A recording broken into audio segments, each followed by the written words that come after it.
Hello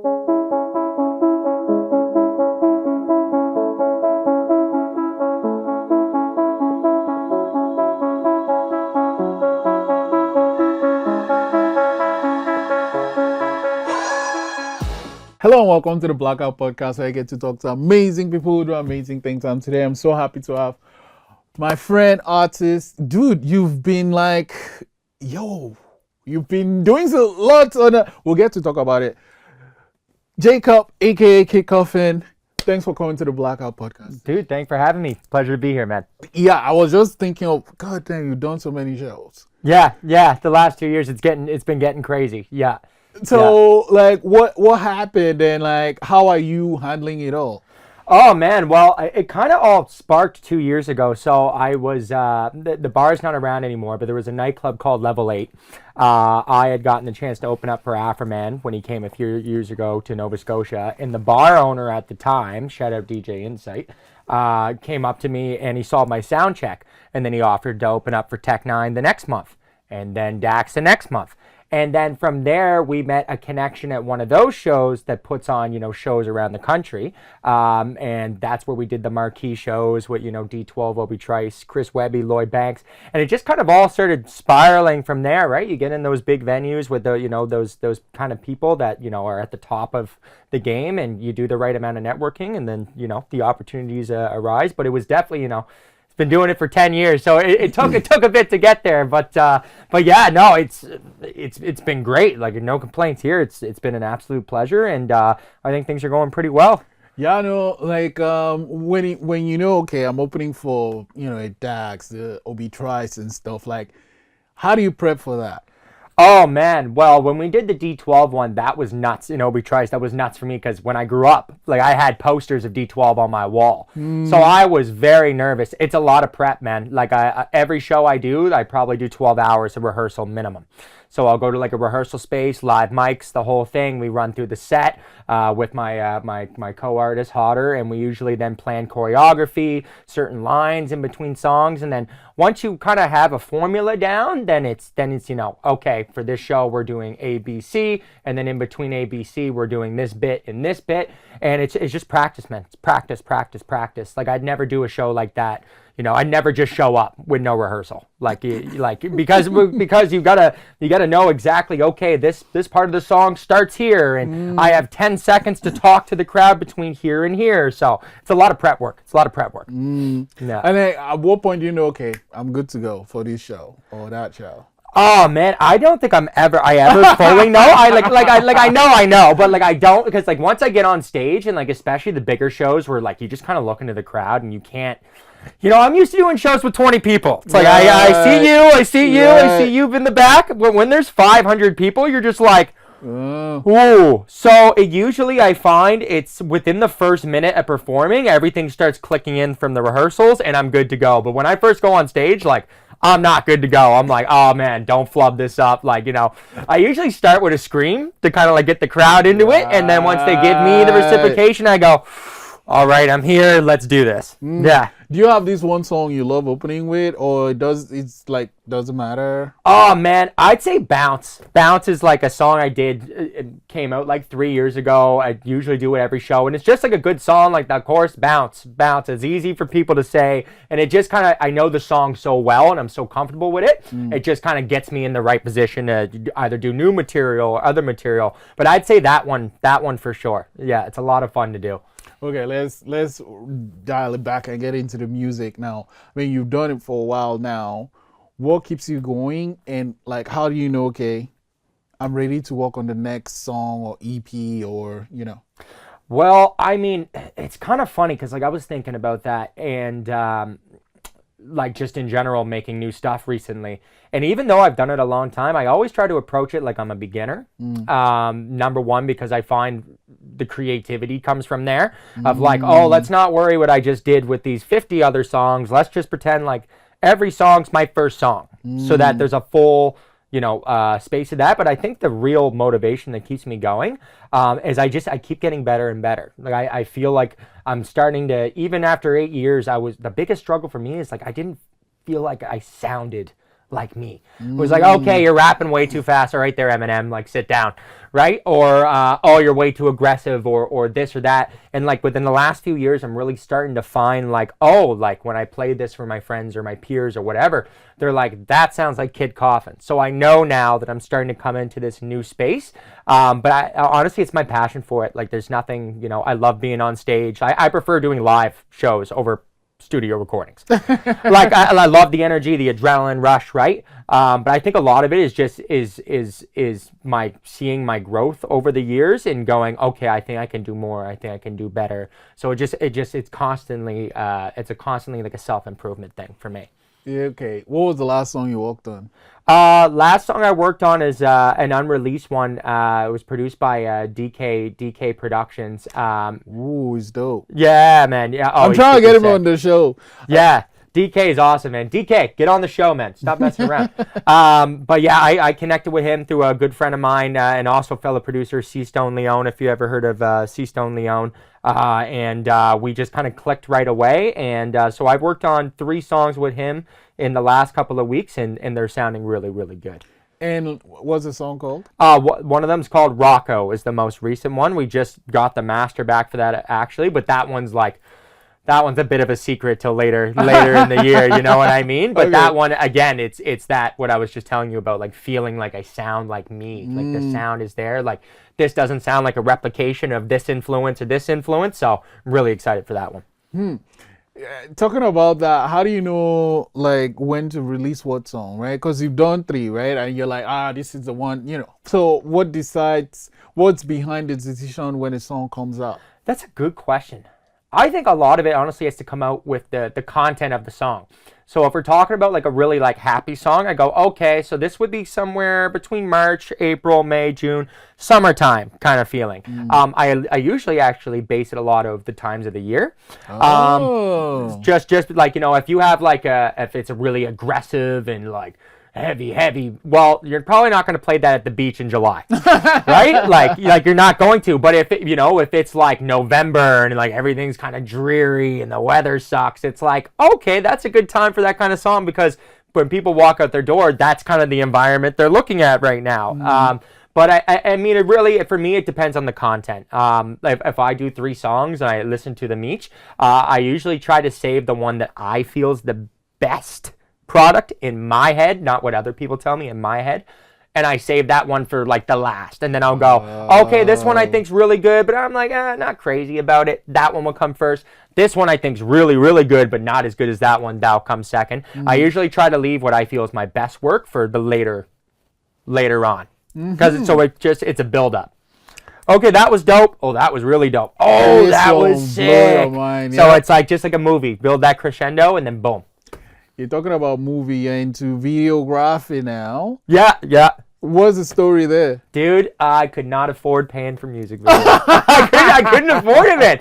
Like my last album, which came out like last August. It's a year old now. I had a big budget $2,000 music video. We had the penthouse of the Prince George Hotel downtown, models, the whole 9. I'm looking at this, I'm like, this is $4,000 for 2 minutes and 30 seconds. No way. And it was unfortunate actually, because I got sick. I got tonsillitis the day before the shoot. I was in the hospital, so I couldn't even do the video shoot if I wanted to. No. But then after looking back, I was like, okay, like right now for music, if you don't have visuals like TikTok, Instagram, nobody's going to listen to it. Like, especially when you're a relatively unknown artist. So you got to have that. So I literally just, I downloaded Premiere, Final Cut, but I use Wondershare Filmora, which is, another one of those kind of programs. And I just kind of taught myself, been doing that for 3 years, and I fully, like, within the last year, I'm really comfortable with the color grading and, like, if I wanted to do this, this effect with this transition. But I got tired of, I was like, no, I'm not spending $2,000. I could do this myself. And then, what was the first video you made for yourself? The first video I made for myself was Bounce. It was the Bounce Reels a few years ago. And that was like, the color grading was just like, totally off. Effects everywhere. It was just like boom, boom, boom, boom, boom. And it was one of the harder things as a videographer, learning that less is more. Less is Right. more. Don't just put an effect there to be like, boom. It's like, is there a reason that's happening there? If there's not a reason, then what's the point of it, right? But yeah, my first one was like 2 years ago, and now it's at a point, I shoot music videos. I shot my first wedding like a month ago for a good friend of mine. And I'm kind of shooting everything from business promos, barbershops, anything and anything.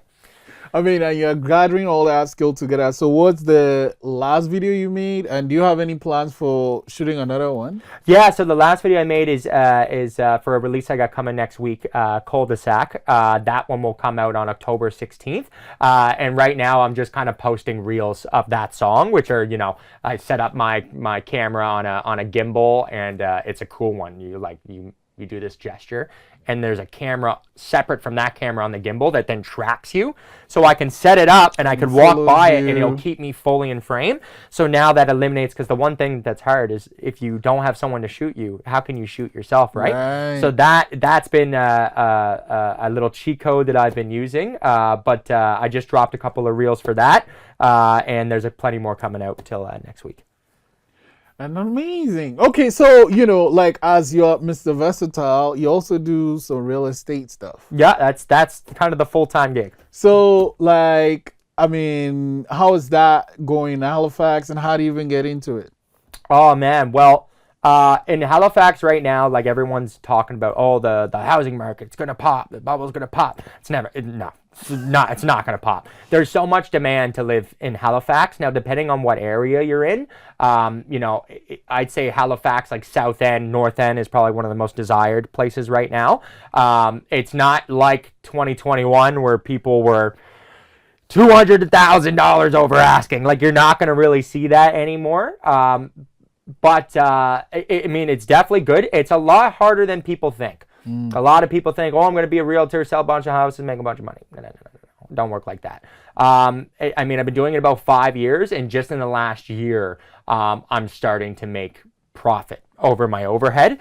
The amount it costs you to pay for your licensing fees, to pay your desk fees at the brokerage, you pay a split to the brokerage. They don't take out your taxes. So every time you get paid, 40% of that, your HST, your income, all that you have to account for on every paycheck. And if you don't, then you get screwed come around April, March time.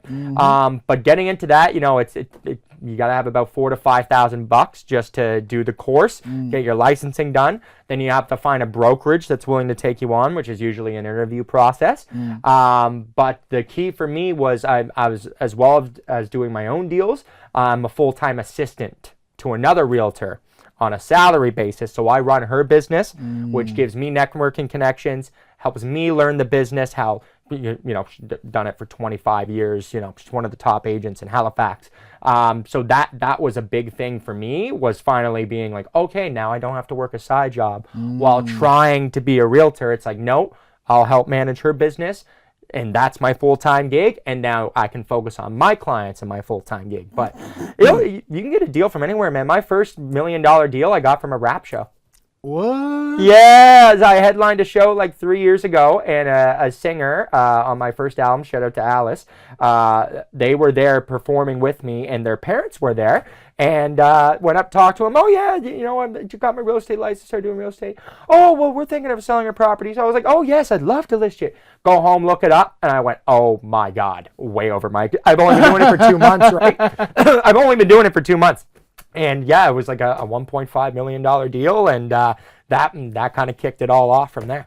Amazing. Yeah. So what's the next show for you? Like, what music-wise, what's in the pipeline? So the next show is a string of shows across Eastern Canada. I'm going on tour. I'm the opening support act for. It's hard to explain.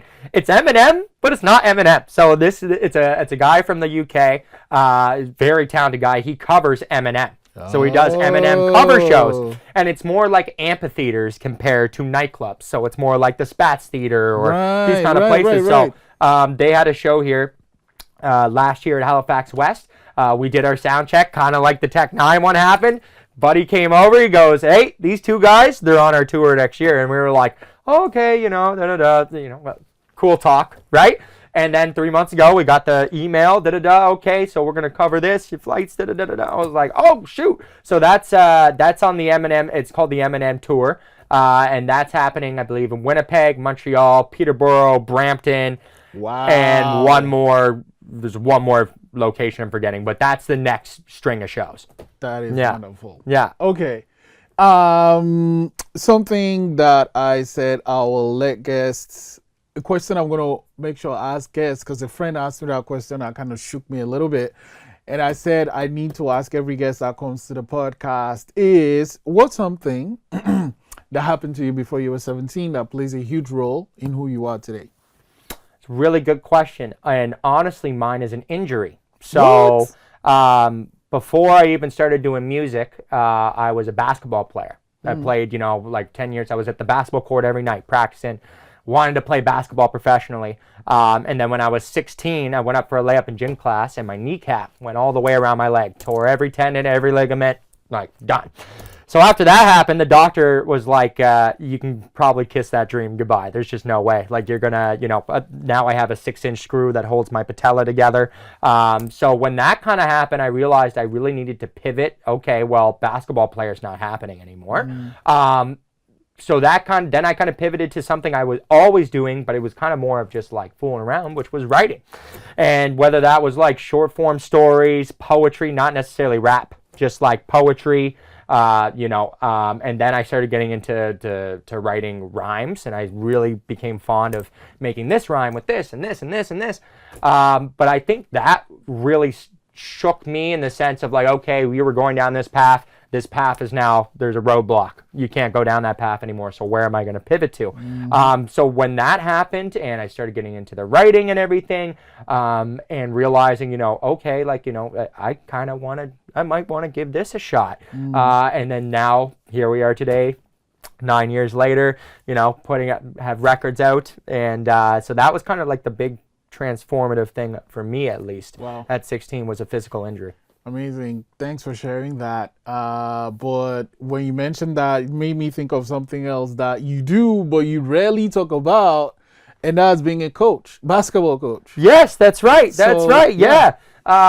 Special Olympics Halifax. I've been the head coach there for 4 years. That was something I got into via real estate because my brokerage, Angle and Volkers, we support Special Olympics Canada. So basically, every time we do a commission within the brokerage, a percentage of our payout goes directly to Special Olympics. So we had a big connection with them, went to a conference, heard a international gold medalist, I forget her name. She was won gold in wrestling in the last international games.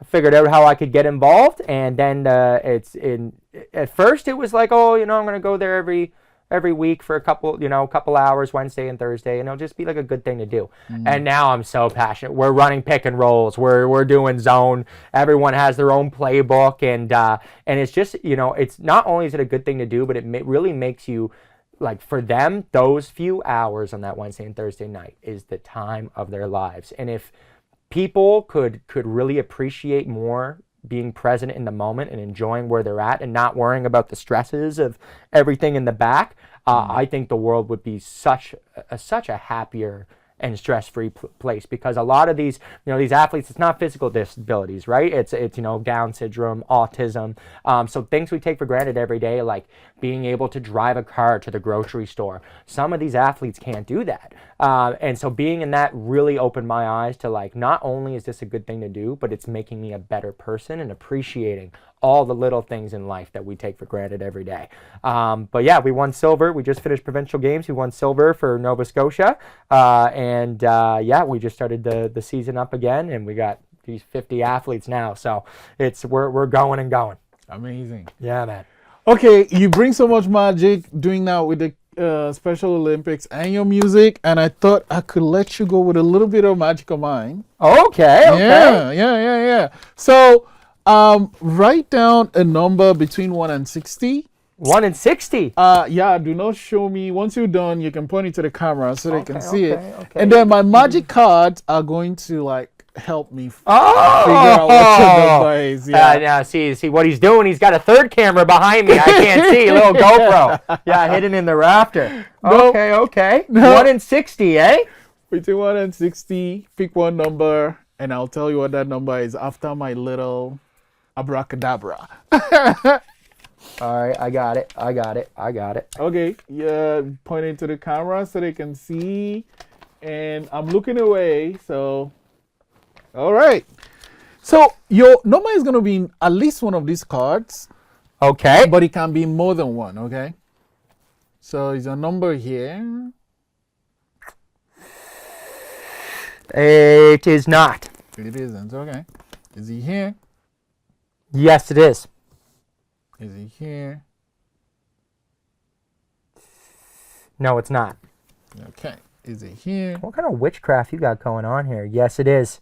Okay. Yes, it is. Okay. Yes, it is. All right. Okay. 39. How did you know that? Magic. What? No. That's crazy. It's like 60 numbers. How did you know that? Magic. Dude, wow. I can't let you go without at least sharing a song on the Blackout. Absolutely. Okay. Absolutely. I want to clear out. I'll let you do your thing, but thanks for coming to the podcast. Yeah, absolutely, man. Appreciate it. Stumbling through your cul-de-sac with your bitch, she make it clap. Fuck the cops, I'm off the yak. I eat the pussy like it's crack. Holy shit, she loving that. Russell Wilson running back. Pull the whistle, running back. Destroy the block, then buy it back. Don't stop the cap. Keep it rap. Lying on how much you make. In my first year, I grossed 2 mil in real estate. I'm with the real estate. You pray you was real estate. Clap your hands and say your grace. I'll take you straight to heaven's gates. 40s, blunts, and bitches loaded, whipping in the kitchen, rolling dolly in the Civic. Women begging for my Civic. On a me, I call a witness. Understand that prick is shitting. Tell that bitch to mind his business. I might give her motion sickness. Oh, it's sickening, cold and wicked. No, he did it. Yes, he did it. In her britches, Yankee fitted. Mama living, Papa tripping. Off the rip of bang the clip, she climbs me like a jungle gym. Her ex is on her porch, she scoffs when he hear me coming in. Money's coming in, honey's coming with bags of secret skin. Plus a rack of tits and oil I can bathe them in. Patience, bitch, you can hear how contagious the patients get. Addie Molly Vicodin, I'd like to add my vices in. Invite them in and items, I strike a fight to enlighten them. Next weekend I'm back to the same old type of shit. Patience flip, Coffin's caught a symbiotic case of it. Doctor operating him, incisions barely break the skin. He razor thin, blades and whips, lacerations, sprays the limbs. Rip paper mache to portray my shape of him. The shape of him, he's dangerous. Kids tainted sick, medics wouldn't touch him as if he was gone, that he